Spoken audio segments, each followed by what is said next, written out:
So we built special rigs for moving the truck around. Murray was driving the truck. They need to be able to act. They need to have cameras right there. So Mhm. you can't always have this all strapped on a big truck or on a process trailer moving down the road.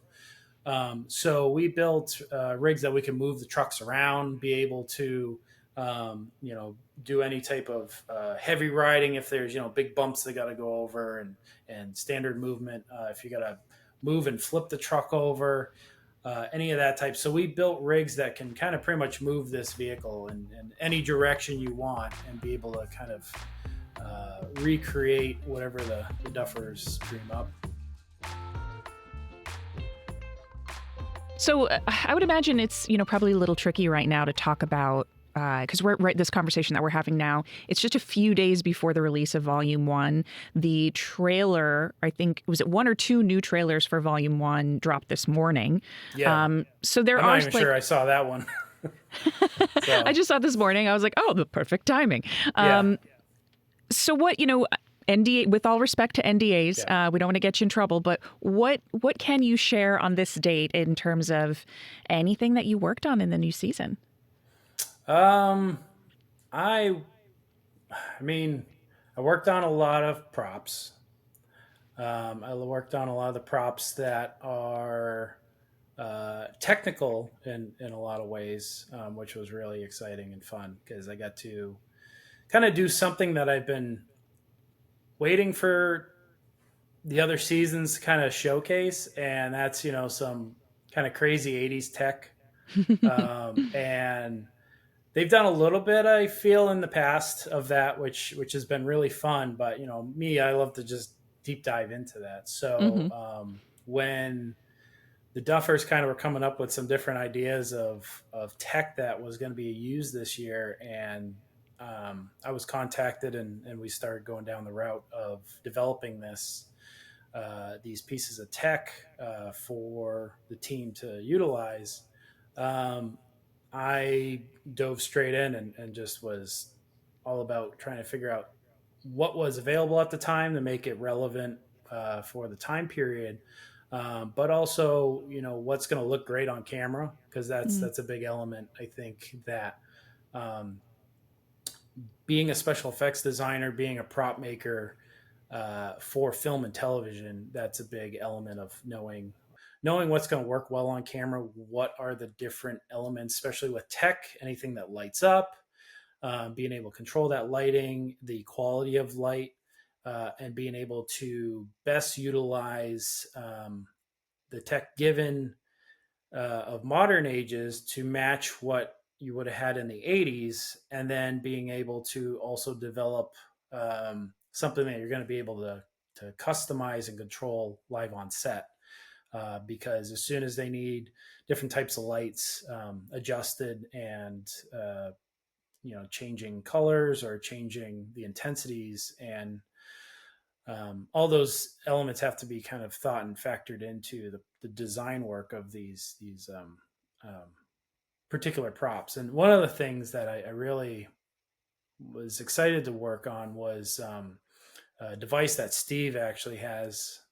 They show it in one of the trailers in the Squawk van, and yeah, it's this great device that counts from like 0 to 99, and they are utilizing that for something. I'm not quite sure, because I was even in the dark on some of these things, so I wasn't totally positive what everything was being used for, but I would get the notes back of what they wanted to use. And one of the things I was really excited about that particular prop is that we look for inspiration. Of course, I went shopping in the halls of Apex, which is a legendary shop out in Los Angeles.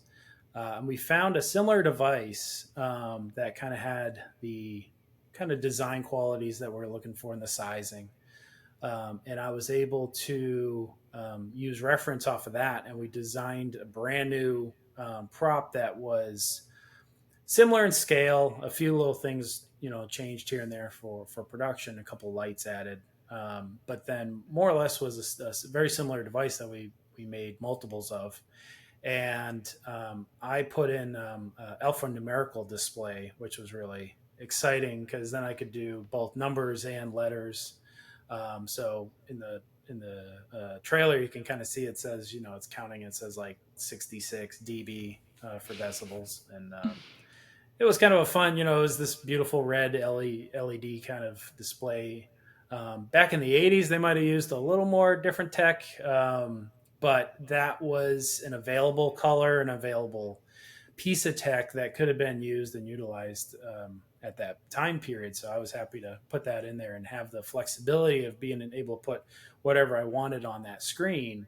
And they were able to remotely control that entire unit on set on the day and be able to do everything they needed for the actor and for production. So that was a pretty exciting prop. And the original one weighed like 35, 40 pounds, because it's old tech. They had these big transformers in them. They were, really weighted and made to sit on a bench. So I hollowed this one, or the ones that we remade from scratch. I mean, they weighed only a few pounds. So that way Steve could have this thing with him and not have to worry about the weight. Made it extremely power efficient so it could run on the batteries all day long. And you could totally adjust it with all the uh, controllers and stuff that were on the inside. So either the person controlling the numbers on set or the lighting control dimmer board op and stuff would be able to control the lighting, so they could kind of customize and get the whole prop all set up for whatever they needed for that shot. So yeah, it was kind of really fun getting to work on that device, and I hope to see more of it in more of the episodes. So yeah. Yeah, I got to say, talking to you now, it's going to be so satisfying when we actually get to see that to play Yeah. out after hearing this preview with you. You mentioned a place that is legendary in LA called Apex. Can you tell us more about that spot? Just because we like to get little insider tips, as Absolutely. Angelinos. I I will cry a lot when if there's ever a day when Apex doesn't exist, because I don't know if there's any other place like it. But if you can imagine walking into a shop that would be in the world of Harry Potter, and there's just racks that go to the ceiling with odds and ends and everything that you can think of, from military and airplane supplies to electronics. They have this gorgeous set of vintage microphones and knife switches, which knife switches are one of my favorite things. They're old, turn of the century, the big, power switch that you would throw, like, for Frankenstein. Yeah.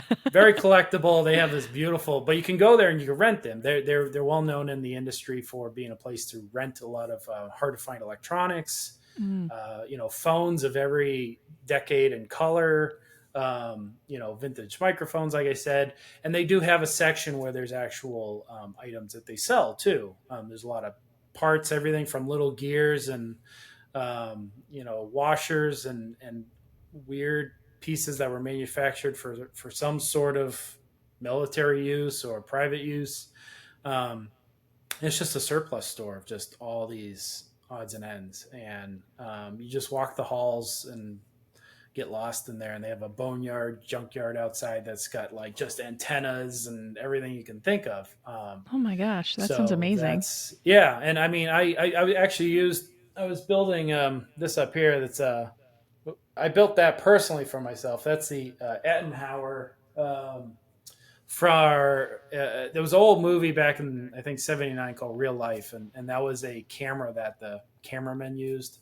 And I loved that movie so much that I actually built my own. But I went there. I needed to find vintage electronics, kind of look like the inner memory cards, and I found them at Apex, and that's the circuit that's up in there is from Apex. But you can just go there and you literally buy that circuit board for like per pound. So you can just find odds and ends like that. So yeah, that's kind of an industry staple when it comes, especially anyone that works in electronics and stuff. But it's open to the But public? it is, yeah, yeah, it's open to the public, and yeah, a lot of the knobs. Gonna probably regret saying this, but a lot of the knobs and stuff I used on some of the Stranger Things stuff came from Apex. So Like the electronic knobs? the Yeah. vintage looking '80s knobs and stuff. Yeah, some of them I 3D printed and had Hmm. those custom done. But yeah, some of the ones are just straight off the shelves from Apex. So That's good resourcing right there. yeah, oh yeah, Fantastic. I'm so actually excited to look at. I like weird places and I like oh weird yeah. things. It's yeah. So yeah, I think a And it's lot got of that our electronic smell too. It's got that like vintage smell, which is just yeah, it's magic. oh, love it. Yeah, Okay, I always have to resist getting too niche because I can get kind of nerdy about this stuff. that's all right. So let's zoom back out. Your in the trailer there is one more. I feel like peak we can talk about, which is Mm-hmm. there's a truck with demogorgons on top of it, Yes. and you did some work on that. Can you tell us about that as well? Yeah, we did. We built special rigs for moving the truck around.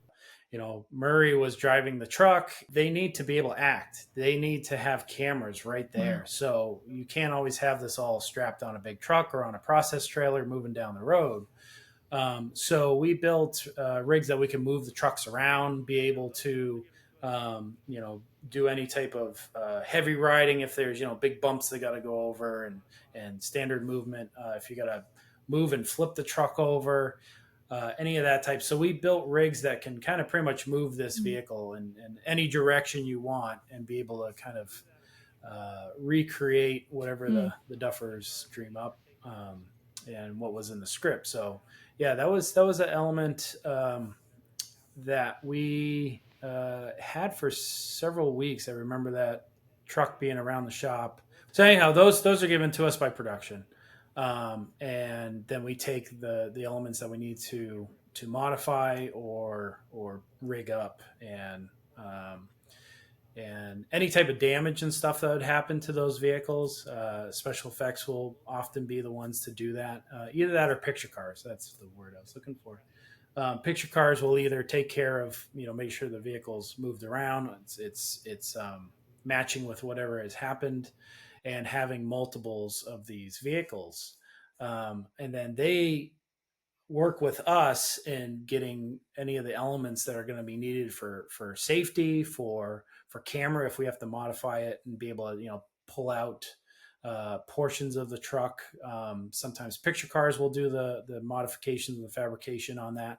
Sometimes we'll do that work, and we'll also do any type of distressing to the truck. If a demogorgon does attack a truck, then that's something that we would maybe have to do the physical uh, distressing to, using different types of, crowbars and saws and, forklift, and maybe taking the forklift at the truck and, using that to gouge up the sides and stuff if we have to. But those are all elements that special effects will get to do on a project like this. And yeah, it's a real fun kind of collaboration between picture cars and special effects, dealing with any types of vehicles. And there was several vehicles on this show that we dealt with. So that was a big part of some of the work that I was doing with designing the control systems that are either going to move these vehicles on set, and also being able to um, yeah, be able to control and create everything that the production's looking for and what the Duffers are looking for when it comes to the performance of kind of the vehicle's movement, especially when it's on set, not on stage, and not actually out driving. So If you had to pick, can you share maybe some of the coolest things or wildest things that you've worked on during your career? yeah, I mean the jets in Top Gun were definitely an exciting part. I mean, I spent several months working on the different controls and gauges and buttons with a team of very talented prop makers and special effects artists that uh, were part of recreating these interiors. Because when you're dealing with these military jets, you can't always have access to them. You can't film with them necessarily this with ease of being able to do it in a studio on again another big motion control system.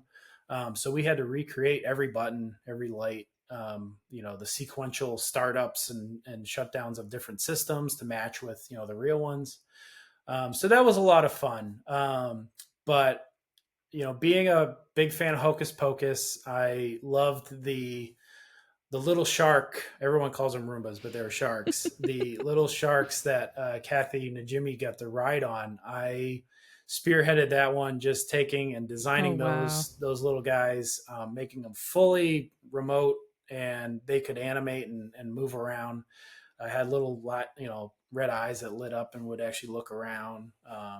And I puppeteered those with my effects coordinator that I work with, Mark Hawker. We puppeteered those on set, and they were a blast. So that was one of my favorites.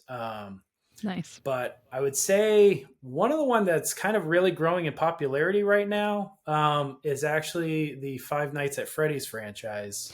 Oh, So it kind of has been shown quite a bit in the new upcoming stuff on the poster. It's called the Faz Talker, and the Faz Talker is it's this green device. It was on the posters. It's been made into a popcorn bucket, but that's a that's prop that I awesome. designed and built for the show, and that was probably growing as one of my new favorite things I've worked on. Just because I mean they made it into a popcorn bucket, so I'm pretty excited about that. That's Yeah, an achievement in my world. So absolutely. yeah, the Fast Talker is kind of a new one, and it's a whole new franchise. With Five Nights at Freddy's, Hocus Pocus, Stranger Things. I'm kind of now getting into some of the spooky shows, which is fun because I've always been a fan of Halloween's movies in general. But yeah, so that's kind of uh, a new feather in my cap, I would say. Personally, is the Fast Talker. So Yeah, well done on that. yeah. Um, do you have any advice for someone, because you mentioned that you have a kind of an interesting education background because you went to film school, but before that you went to trade school. When you Mm-hmm. were in trade school, did you know that you were going to apply that to special effects? Yes, I mean Okay, so it that's was a yeah. program that So was for that. Can you it, is would it you recommend wasn't. someone do the same? Yes, I would. I mean, I would recommend to anyone that can get their hands on learning a trade. I would do it in a heartbeat Mhm. because it has been such a major core of my education, and being able to have had that at a young age has just been tremendous. I mean, I would have to say, being able to learn how to build with your hands is just so freeing, and it feels like you can take on and do almost anything.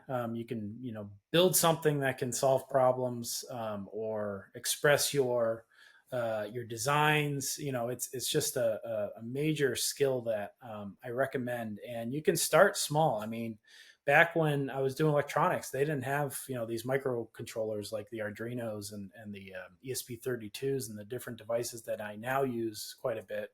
And those items can be purchased off Amazon fairly inexpensively, and you can tinker and build on your own type of stuff right on your desk.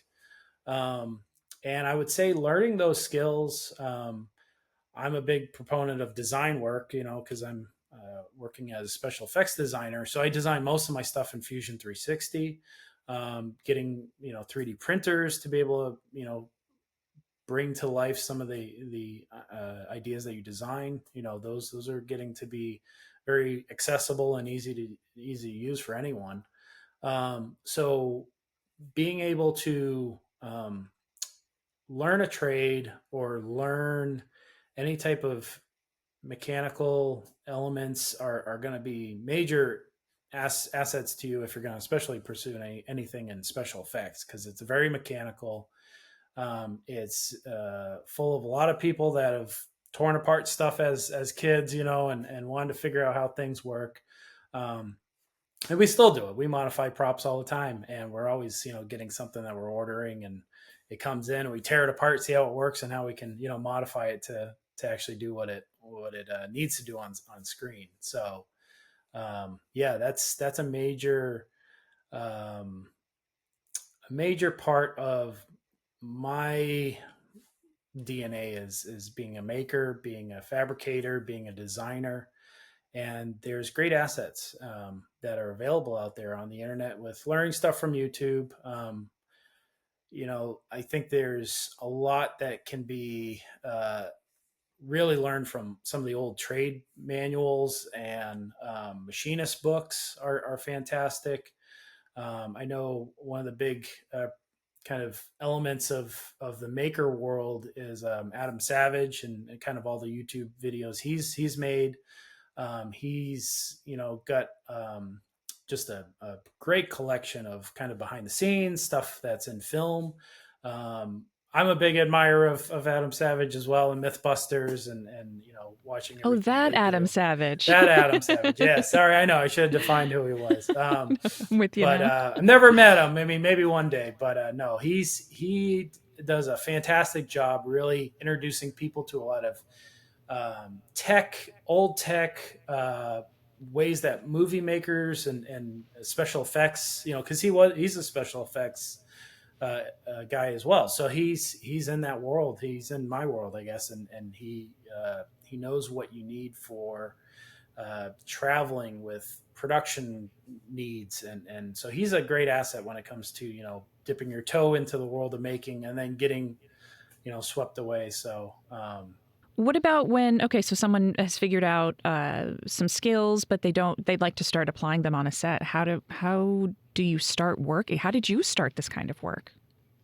yeah, well, that's a good question. Special effects, you can start jumping into special effects um, if you are able to run, a fog machine, run some of the stuff on set, and whether that's running a fan, running hoses, and kind of all the things that special effects which is like wind, fire, rain, smoke, um, pyrotechnics, mechanical effects. You might not know all that stuff, but you can at least, there's a lot of skills you can do that don't require necessarily all that knowledge, and there's a lot of people that will be able to kind of help guide you on that. But that's a great place to start if you are entering into the set. Maybe you enter in as a PA and you kind of see what the effects team is doing. Sometimes you can become a PA in effects and kind of assist us with stuff.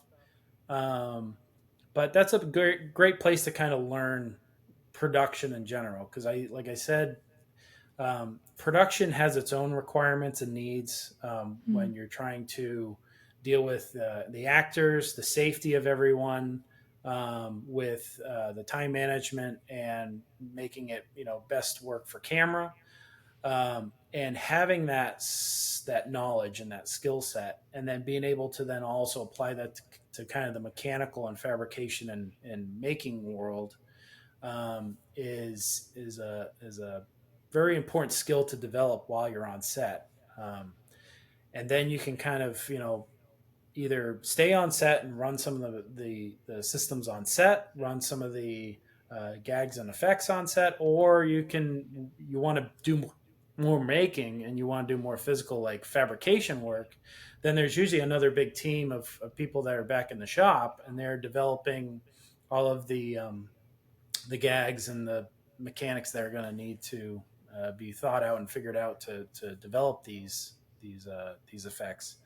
Yeah, whenever I get a project that comes in that's got a creative element to it, like creating a prop, and designing something, then I really get excited to make some of these things a reality. And there's one particular prop that I'm super excited for. It's going to be in this new season of Stranger Things. I only built one, which is unheard of because usually you build multiples of them, right? Yeah, you need a But backup and yeah, you need a backup. Nope, no backup on this one. There's only one. There's only one I ever built, and I'm just hoping that it's gonna make it into like one of those like little toy sets where like you have the character and he's they have this prop, which would be super cool. I mean, if that ever happens. But yeah, it's one of a kind. I'm not even sure I know how to make it from the pieces that I had to put it together. It was just all found and I crafted this thing together. And the fun thing is it had to do an action, but then also had to like compact and like be portable, which was so so it did all the things. It checked all the boxes. But yeah, so there's only one of them Okay, you ever know I'm made. going to be watching season and be like, "That's the one. That's the thing." You. I think also you sound like you're describing what is going to be the most valuable set piece from season 5. I don't know about that. There's some other really good ones, but that's in my book. It's definitely an element of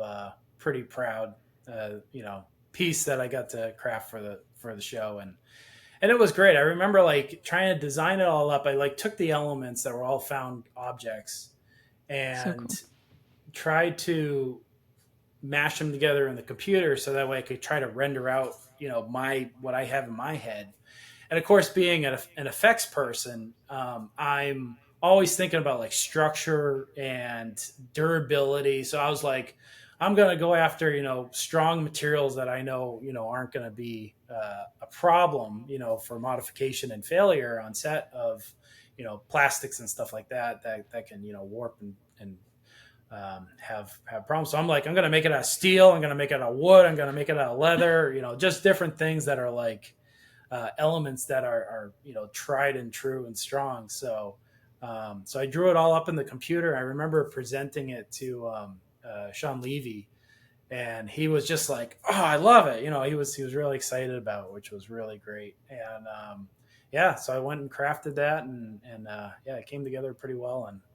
And yeah, I'm excited. I'm excited to see how it all plays on screen, and yeah, see how people take it, and I'll know it's a success if it makes it into like a little toy set.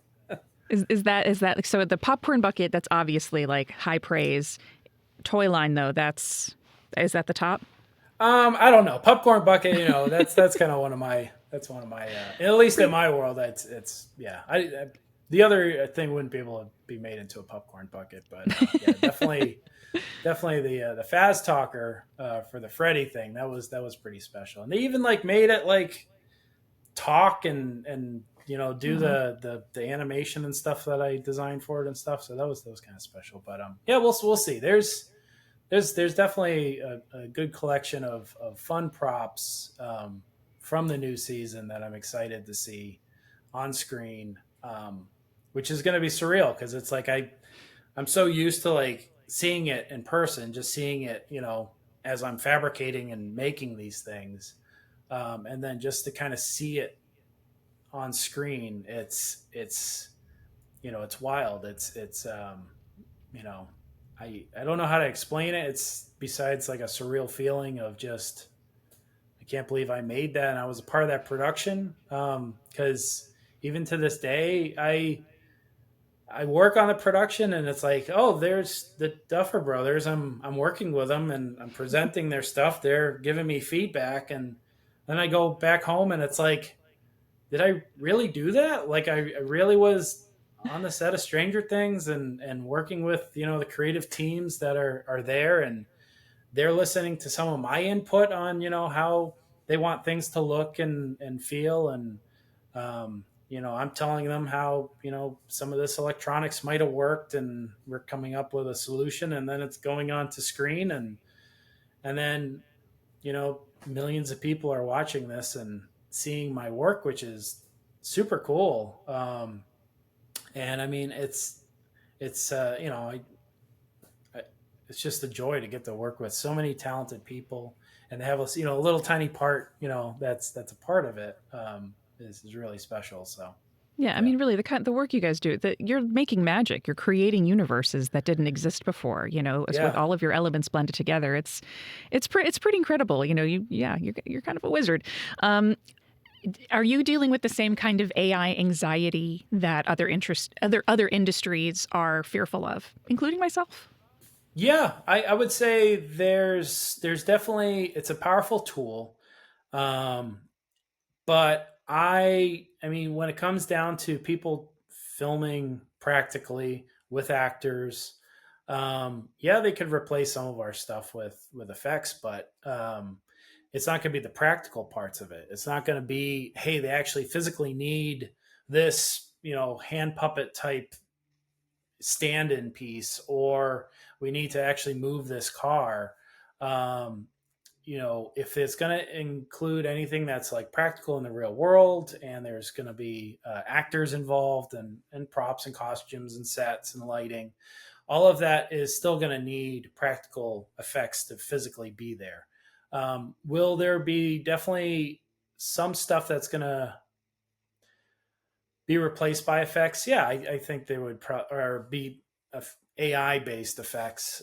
Yeah, I would say fire and smoke and snow and all the different types of elemental things that we do are either added in already with computers. And it depends on your budget. It depends on the budget and safety elements. Those are all going to be factors into if it's going to be AI or not. AI might be doing it cheaper than traditional kind of graphic artists, that are doing any of the VFX now. Um, but I would say, you know, if I had an AI fan that could just, pan and do its thing all night and, be able to control itself, that'd be, that'd be wonderful. But I don't see it happening. You know, it's definitely an element that I think is going to speed up maybe parts of what things are going to look like, and being able to do renderings of thoughts. And I'll probably end up seeing directors and producers and creative people that might be using it as references, and being like, hey, this is kind of the prop I want. I AI generated a thing. Now I need you to make this come to life and be physical and practical. So I don't see AI necessarily taking that practical part of making this a real thing, because that takes a lot of just ingenuity and years of education on how to fabricate and build things and bring all these elements together to create a working prop. Um, but yeah, I'll see it probably where certain art forms are sped up, especially in like the commercial world. Sometimes you'll have big commercials that will film some big stunt or some type of effect, with cars, or there's a shock value, or especially like a lot of the commercials for the Super Bowl and everything. They will usually utilize a pretty elaborate team of effects artists to create some big spectacle. And the turnaround on that is so tight. I mean, they'll film something and then the next week it's already airing on TV. Some of those might definitely be utilizing and leaning towards a lot of AI in it. But if you're going to have any type of collection of people that are going to want to craft a visual together, like Stranger Things, I really think that they're going to want to have the complete controls over everything and really be there physically making this production, and not relying on 100% AI to generate the entire production from start to finish. So yeah, I don't quite see AI taking my job anytime soon. I mean, yeah, there's good luck. I mean, the other thing too is you got to train AI on the knowledge that we have, and like I said, most of the effects artists kind of knowledge is all handed, by word of Mm, mouth and hands on. It's not written down anywhere. So good luck protect trying that. to good luck trying to get the information out of all of us. That is definitely a leg up. And then I just think, creatively speaking, Yeah. it's like nothing beats a puppet at the end of the day. Oh, Like a well-made absolutely. puppet. Before I let you go, can you speak a little bit to the philosophy of that? Because I feel like we went through this kind of movie making period of the early aughts of leaning so heavily into computer generated image, and maybe doing that a little before the tech had gotten there. Like, VFX is definitely different than it was back then, and you can lose yourself in it in a different way. But I feel like there is now this recognition, especially in a production like Stranger Things, where the best stuff happens when you blend it together and lean heavily on the practical. Mm, absolutely. Absolutely. Is that like just something that's unique to Stranger Things and the Duffer Brothers, or is there an acceptance that like we do need the we need to see things that we could actually touch? Yeah, I mean, I'm a big fan of anything that's got a practical puppet. I've just been rewatching a bunch of the seasons of Sabrina the Teenage Witch that was back in the late '90s, and they had Oh, with the cat Salem, puppet? yeah, with the Yes. cat puppet, and I mean Salem Right. is just so great at being this cat puppet, and you can even see like iterations on him through some of the seasons where they kind of like made him better and made his movements even better. But I mean, just knowing he's physically there and they're acting on set with this puppet is just, there's magic to it, and it looks so good because they were also in the early years of kind of doing a lot of the effects, with some VFX and some old school kind of optic effects. But you can't beat the puppet. I mean, he always just is fantastic. And yeah, the Duffers really wanted to have practicality, which was great. They wanted these props to be as real as they could. And I mean, I was personally even trying to push even further into some of these props actually practically doing what they were kind of meant to do. But I know I didn't need to spend the time and resources to do so. But yeah, I think that is a major element to the longevity of a film, a film that's really going to create a franchise. I think is having those kind of timeless elements to it that aren't going to um, not age very well, like some of the VFX are. Hocus Pocus is a great example where it was a flop kind of when it came out, and it became a cult classic and was able to kind of create this entire community of super fans that I think really helped propel Disney making a second film. And there was a franchise that kind of came out of nowhere, and I've seen it added. It's been included back into the parks with some of the characters coming out and being visible. There's a lot of merchandise that has come out for that, and it was like a sleeping franchise that I don't think Disney really ever thought about. But it was the fans that kind of continued that, and I think because of the work that like Tony Gardner did on the first film, and the effects team of just everything with flying and the practical puppet, again, the cat that they had, Binks, was a mechanical cat in some of the shots. And I I think I talked to Tony about it. I want to say Binks cat puppet mechanics might have made its way into Salem. I'm not sure.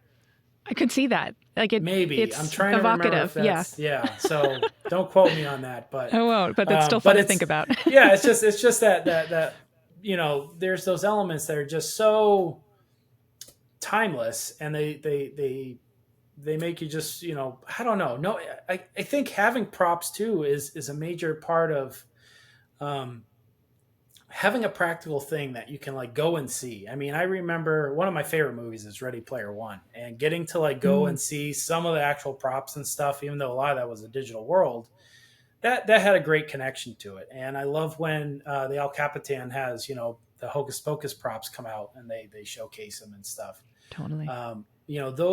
Those special moments I think really foster uh, the wonder and the magic that surrounds these films and keeps them relevant and keeps them going. And I wish that there was more props that were out on display, more special effects and how they did stuff, more behind the scenes.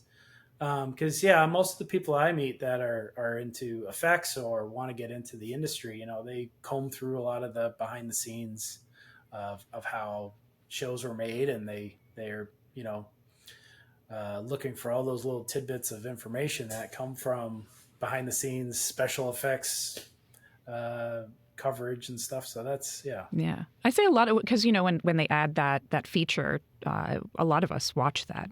Or Oh yeah. find them. We definitely appreciate it. So I'll be looking for you, man. Yeah. I I don't know. Well, hopefully I made it into something. We'll see. I've been speaking with Shane Dzicek, special effects designer for Stranger Things Season 5. The final season is releasing in 3 parts. They're going to make us wait. Volume 1, November 26th. Volume 2 on December 25th. And the final episode, New Year's Eve. Shane, thanks so much for hanging out. It's been really fun. Thank you. This was very enjoyable. Thank you.